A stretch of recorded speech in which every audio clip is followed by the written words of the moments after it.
देखो, सबसे पहली बात हमारी कमजोरी क्या है? हम परेशान हो जाते हैं।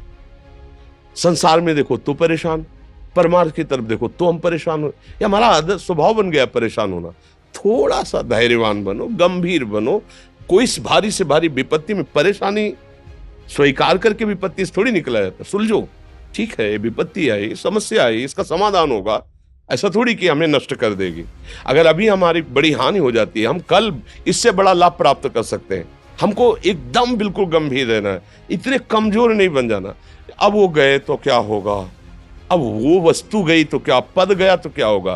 प्रयास किया था, ये पद मिला था, इससे बड़ा पद प्राप्त करूंगा, मैं इससे बड़ा महान बनूंगा। ठीक है, एक बार गिर गया, गलती हो गई, दंड भोगूंगा, फिर इससे ज्यादा संयम में रहूंगा।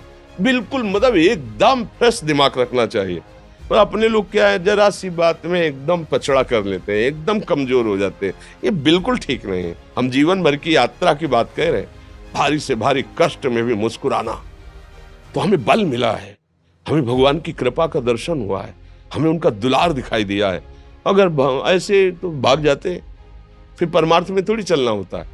आज जो आप सुन करके लाभ लेने की चेष्टा कर रहे हो ना, ये केवल प्रवचन नहीं है, ये जीवन है। अगर ये जिए ना होते ना, तो ये इसका प्रभाव नहीं पड़ता, फिर वाणी का प्रभाव नहीं पड़ता। हम इसीलिए कहते हैं, जैसे आप लोग एकदम परेशान हो जाते हैं जब बोलो, क्या हमसे ज्यादा परेशानी होगी? दोनों किडनी खराब, दवाई लाने के लिए पैसे नहीं, पानी रखा है हम उठ के पी नहीं सकते, भीषण शरीर में कष्ट, भीषण बुखार, क्योंकि किडनी फेल, जरा में बुखार, खाने को क्या, रोटी मांग के लाओ। अगर वहां सब्जी मिलती है तो लाल मिर्च ऐसी पड़ के मिलती थी कि वो पा नहीं सकते थे। आप सोचो, पानी लाना है तो मुझे लाना है, पीना है तो मुझे पीना है। अगर मैं हारता तो कहां पहुंच जाता, क्या स्थिति होती? नहीं, मरना है, पर कदम पीछे। कोई दिन ऐसा नहीं जिस दिन सेवा ना की हो, जिस दिन सेवा ना गए हो। गुरु जी की सेवा में जाना है, पहले अपने को स्वस्थ साबित करना है, नहीं वो सेवा नहीं लेंगे। तुम बीमार हो, तुम कष्ट में हो, ऐसे उनकी दृष्टि परेशान थे, उनकी सेवा की, आके लेट गए।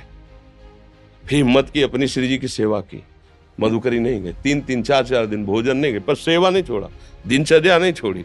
और उसका प्रधान कारण संयम, ब्रह्मचर्य, भगवत आश्रय, नाम जप, कभी हारने नहीं दिया।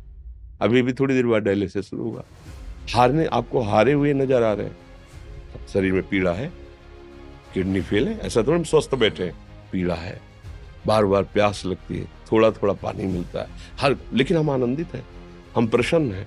हम लड़ाई में हारे नहीं हैं, ना हारेंगे, हम जीत चुके हैं। हम अपने मालिक के भरोसे में अपना संवाद, तो वो ये हम अपनी बड़ाई नहीं बता रहे, हम आपको बता रहे समस्या। सोचो, तुम्हारे पास तो माँ है, भाई है, बहन है, परिवार है, कोई ना कोई तो है ना। मेरा किसी ने कभी जीवन में ध्यान भी नहीं दिया। क्यों? बचपन से बाबा जी बन गए, किसी से प्यार नहीं, किसी से संबंध नहीं, कोई जानकारी नहीं, हम कहाँ हैं, वो कहाँ है, किसी से कोई मतलब नहीं। अच्छा, जवान साधु कौन श्रद्धा करे? कभी गांव जाने की हिम्मत नहीं पड़ती कि रोटी मांग ले, पता नहीं लोग क्या सोचेंगे, क्या भावना कर ले। हम दरवाजे पे खड़े हैं, क्या कैसी भाव, जो हमारे सामने आकाश वृत्ति से आया यौवन अवस्था में, वही पाया, अन्यथा भूखे रह गए। जब हम हर समय अपने को विवेक के द्वारा सावधान रखे, तो हम कभी निराश नहीं हुए, कभी उदास नहीं हुए, कभी ऐसा नहीं लगा कि यार हम दुखी, कभी नहीं लगा। उसी का फल है कि उस सुख का संकेत मिल गया जहां दुख की निशानी भी नहीं है। वही उसी के बच्चे हो, हम सब उसी धातु से बने हुए हैं।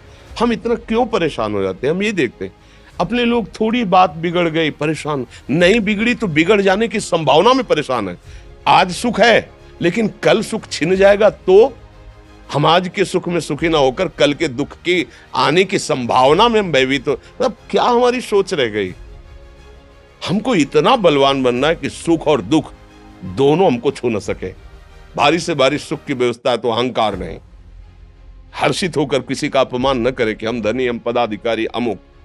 भारी से भारी दुख आया तो हमें किसी के सहयोग की जरूरत नहीं, हम फिर अपने कदम बढ़ाएंगे, हम फिर जुड़ी हुई अपनी भावनाओं को सजाएंगे। मस्त जीवन, एकदम तुम अविनाशी के बच्चे हो। शेर का बच्चा भेड़ों के बीच में फंसकर म्यों म्यों बोल रहा है, बस अगर दहाड़ना सीख जाए तो कोई भी उसे परास्त नहीं कर सकता। ऐसे भगवद अंश, तू प्रपंच में फंसकर अपने को इतना दीन क्यों देख रहा है? तू ऐसा है कि भगवान के दिव्यास्त्र में भी ताकत नहीं तेरे को मार सके। तू अविनाशी का अविनाशी बच्चा है। विनाशी भोगों को, विनाशी शरीर को मैं मान के इतना भयभीत, इतना दुख ठीक नहीं। ये सबके लिए, केवल एक के लिए नहीं। आप समझो, आप लोग सोचते हैं हम गृहस्थ होकर भला ऐसी स्थिति कैसे। जनक जी सुखदेव जी के गुरु हैं और राजा हैं, महल है, रानियां हैं, नौकर है, चाकर। क्या सुखदेव जी जिनके शरीर में लंगोटी भी नहीं है, दिगंबर, परमहंस के गुरु हैं जनक जी जो राजा हैं। समझो, आप ऐसा ना सोचे कि हम नौकरी कर रहे हैं, हम संसार में, हम गृहस्थ हैं, हम आध्यात्मिक की ऊंचाई पर नहीं चढ़ सकते। नहीं, आप एक सरकारी नौकरी या आप किसानी या व्यापार करते हुए आप एक अध्यात्म की ऊंचाई में चढ़ सकते हैं। और अध्यात्म ही है जो तुम्हें इस माया के दुख सुख से ऊपर उठा सकता है। दूसरा, चाहे जितनी संपत्ति आ जाए, आप सुखी नहीं हो सकते। सब देख लो, आंख खोल के देख लो। अध्यात्म ही है जो तुम्हें हर कष्ट सहकर मुस्कुराकर जीने का रास्ता बता देगा कि आप आनंदित हो जाओगे। कुछ नहीं बिगड़ा। अध्यात्म है तो कुछ नहीं बिगड़ा, अध्यात्म नहीं है तो कुछ नहीं बना, कुछ हाथ नहीं लगने वाला।